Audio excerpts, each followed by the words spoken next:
manifestation of this as opposed to the actual ontological nature of all forms, whether laicity or secularism? Oh, I think we're going to have to wait until the end of the Trump administration to see if we have religious freedom in the United States. We're now discussing mandatory Bible readings in public school classrooms, so it's an interesting time in the United States. I think there are two ways to think about the phenomenon of secularism. There's an intellectual, philosophical clash of ideas way of looking at it, and we've gotten a really comprehensive overview of that in the discussion by the esteemed professor. There's also a psychological and a social and a cultural way of looking at secularism. And I think that's another dimension of this problem that should be highlighted. In the end, the secular mind, for example in America, where I come from, the secular mind says, you want to worship the devil? Do it. You want to worship your iPhone? Do it. You want to worship yourself? Do it. You want to worship nothing? Who cares? Just you do you, let me do me. Right? Everybody does whatever they want. It's all good. You want to go to this church, that church, or the other church? No problem. And I mean, we had a pastor come to our masjid, and he told me, I believe y'all are going to hell. We might need to translate that into proper English. I believe you are all going to hell. That's what he said. And I'm sure you believe, and I'm committing shirk. That's what he called it. But you know what? We can still help some poor people in this neighborhood. It's okay. That was his mentality. It's fine to have religious diversity. It's okay. Live and let live, right? Now, what's interesting about that's on an American cultural level, but it doesn't last. It doesn't last. Eventually, the powerful religious groups start seeing smaller minorities, others, as a threat. Their rhetoric starts getting louder and louder. Even though legally something is allowed, that doesn't mean culturally it looks clean. Culturally, it eventually leads to some kind of extremism or another. Human beings have these tendencies, they cannot escape them. Societies always fall into these kinds of clashes down the road. And that's the same exact thing that's happened in the United States, for example, and it's continuing to happen now. The cancer is metastasizing as we speak, and it's changing as we speak. So, for example, right-wing Christianity and evangelical Christianity, basically one part. You know how we have the pillars of Islam? One of the pillars of evangelical Christianity was support for Israel. It was one of its pillars, and now several evangelical leaders are anti-Israel government.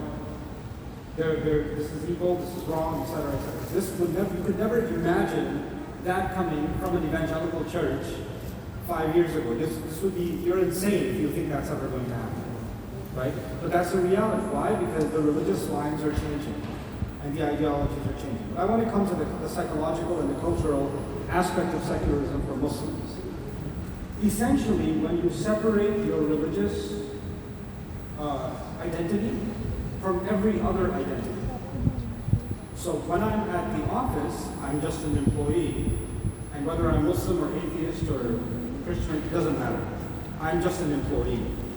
And when I'm doing my business, that's just business, that has nothing to do with my religion. And when I'm on vacation, that's just my vacation. The religious time is Ramadan and Umrah. There's a time for religion. There's a thing that my religion impacts certain part of my life, and other parts of my life, I'm going to operate the way I feel like operating, and the most powerful force in those other parts may be my culture, maybe my family, maybe the standards that were set for me, maybe peer pressure, etc., etc. So now you can find someone who says, I love Islam, I pray 5 times a day, I do all, this part of my life is very Islamic, and then there's this other part of my business that's extremely haram, but you know what, that's just business. Right? So you can live with both. You can do that, and this is the internal psychological secularism that Muslims have developed. Right? So we can draw a line and say Islam belongs here, but not here. Right? And it can be so insane, it can be so extreme and acute that it's almost like a bipolar disorder. I think it's a kind of schizophrenic disorder, to the point where someone can be doing dhikr all day, subhanallah, alhamdulillah, astaghfirullah, la ilaha illallah, and they're praying 5 times, and then they cannot stop doing ghibah. They can't. They're addicted to like just talking about other people. And then when you remind them, because they're remembering Allah all day, but their remembrance of Allah is actually something that's associated with feeling good. It has nothing to do with changing behavior. So they've secularized the dhikr of Allah to one part of their heart, but no part of their behavior. Right? So the moment they hear La yaghtab ba'dukum ba'da, they might say something like, who are you? Oh, you think you're an alim? You think that, you know, وَالَّذِينَ إِذَا ذُكِّرُوا بِآيَاتِ رَبِّهِمْ لَمْ يَخِرُّوا عَلَيْهَا صُمًّا وَعُمْيَانًا. Right? They hear the ayat of their Rabb and they don't stumble on them. They don't become deaf. They don't become blind. But that's the exact reaction you might see. وَيَزِيدُهُمْ نُفُورًا. You're going to hear them hear the word of Allah and they become more aggressive. But these are supposed to be the people of dhikr. So when we think of a secular person nowadays, you know what we think of? Oh, a woman that doesn't wear hijab, or somebody who doesn't pray, or they're just Muslim by name, and that's a secular Muslim. What I'm trying to tell you is, secular Muslims can have a longer beard so long you can trip on it. Secular Muslims can have they can have 2 hijabs on, not one. And because we've associated secularism with Western values, right? This idea, so if someone emulates Western clothing, Western lifestyle, Western whatever, oh, that's secular. But alhamdulillah, we're not secular, right? This is a delusion. This to me is a delusion. There is the separation of this revelation came, and this is the last comment I'll make about this, because I really want you to understand how our religion responds to this notion, why there was no conversation in the history of Islam about secularism. Why wasn't there a conversation about that? The reason it wasn't there is because human beings, our existence in this world has many components. There's a social side to my existence, there's an emotional side to my existence, there's a psychological side, there's a spiritual side, there's an intellectual side, there's an economic side, there's a political side, there's so many sides to my experience in the world. The Quran, and of course there's a religious side to, a ritual side to my existence too, right? If you contemplate the Quran, and if you think of each one of these parts of my existence as a string on a guitar, it pulls on all of those strings all at once. It doesn't leave one of them. Like it's touching on every part of my existence, and its principles don't apply, oh, you're Islamic in the masjid and you're, secular outside. It doesn't work that way. It impacts the way I shop. It impacts the way I treat my family members. It impacts the way I decide my career goals, how I manage my finances, how I conduct my social life, who I make friends with, how do I interact with friends, how do I interact with strangers, my relationship with my neighbors. Everything is being impacted by it. What does secularism do?